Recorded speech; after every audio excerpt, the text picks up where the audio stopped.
Le président de la Confédération des États du Sahel, AES, a procédé le 23 janvier 2025 au lancement du nouveau passeport de l'AES qui sera mis en circulation à partir du 29 janvier 2025. Au niveau national, toutes les dispositions ont été prises pour que ces orientations soient suivies.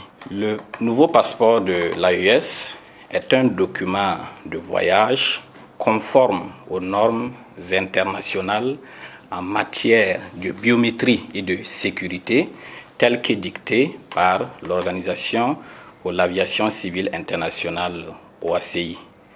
C'est un document qui est doté d'innovations technologiques et qui offre une meilleure protection contre la falsification.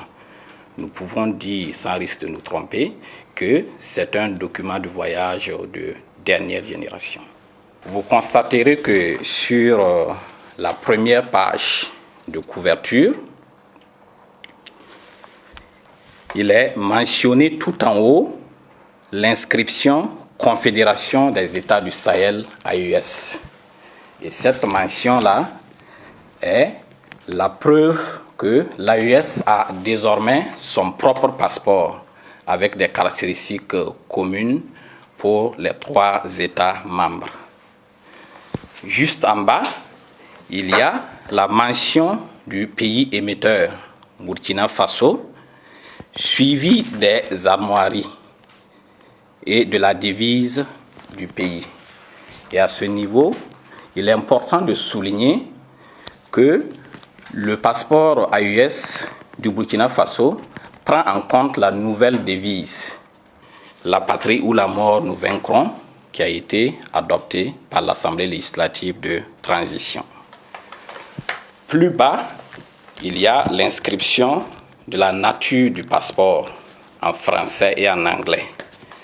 Pour le passeport vert, c'est écrit « passeport » pour passeport ordinaire et pour le passeport bleu, c'est passeport de service en français et en anglais. Pour le passeport rouge, passeport diplomatique en français et en anglais.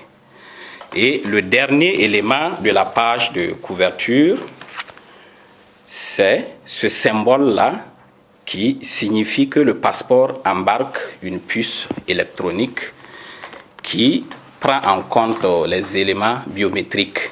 Et c'est cette puce électronique-là qui va permettre que le passeport puisse être lu automatiquement par les bornes de lecture dans les différents aéroports notamment.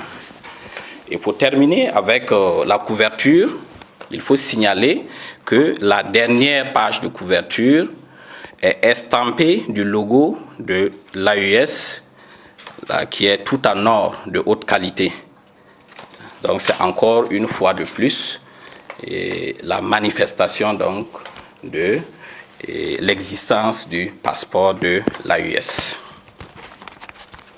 Il faut signaler également la page en polycarbonate, qui est la page de données.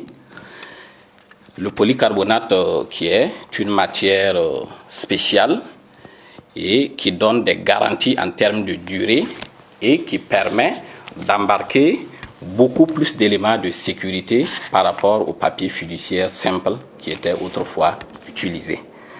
Et également sur la page polycarbonate, vous verrez apparaître la devise du pays, la nouvelle devise, la patrie ou la mort, nous vaincrons.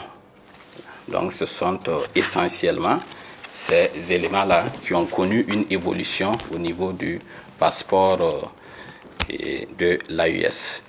Alors nous pouvons donc dire que le passeport du Burkina Faso est vraiment conforme en tous ces éléments aux spécifications techniques du passeport AES telles que arrêtées par les ministres de la sécurité des 3 pays et validées par les chefs d'État des pays membres de l'AES. Le délai de validité du passeport AES reste le même que le passeport antérieur. Il est de 5 ans. Et les titulaires, les détenteurs des passeports des générations passées, c'est-à-dire les passeports avec l'inscription Burkina Faso seulement, et les passeports avec l'inscription CEDEAO, qui sont toujours en vigueur, ces détenteurs-là peuvent continuer à utiliser ces passeports jusqu'à leur date d'expiration. Donc il n'y a aucune inquiétude à ce niveau.